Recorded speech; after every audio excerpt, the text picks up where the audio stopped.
Part 2 The Last Hole. Chapter 29. There was a change in the weather. For the worse. The air became unbearably humid. Stanley was drenched in sweat. Beads of moisture ran down the handle of his shovel.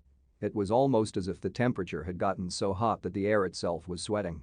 A loud boom of thunder echoed across the empty lake. A storm was way off to the west, beyond the mountains.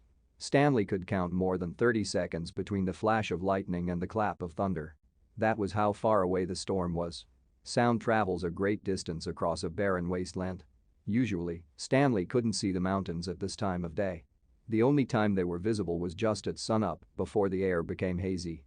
Now, however, the sky was very dark off to the west, and every time the lightning flashed, the dark shape of the mountains would briefly appear. "Come on, rain," shouted Armpit.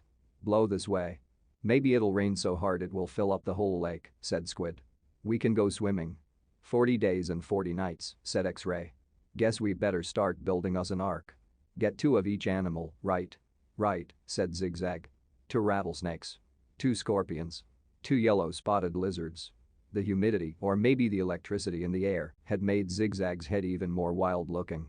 His frizzy blonde hair stuck almost straight out. The horizon lit up with a huge web of lightning. In that split second, Stanley thought he saw an unusual rock formation on top of one of the mountain peaks. The peak looked to him exactly like a giant fist, with the thumb sticking straight up. Then it was gone. And Stanley wasn't sure whether he'd seen it or not. "I found refuge on God's thumb." That was what his great-grandfather had supposedly said after Kate Barlow had robbed him and left him stranded in the desert.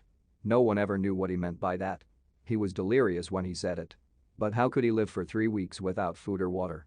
Stanley had asked his father. "I don't know. I wasn't there," replied his father. "I wasn't born yet. My father wasn't born yet. My grandmother, your great-grandmother, was a nurse in the hospital where they treated him.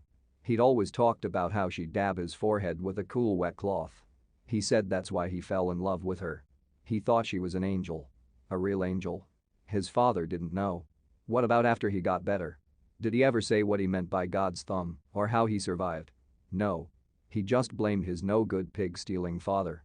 The storm moved off farther west, along with any hope of rain. But the image of the fist and thumb remained in Stanley's head.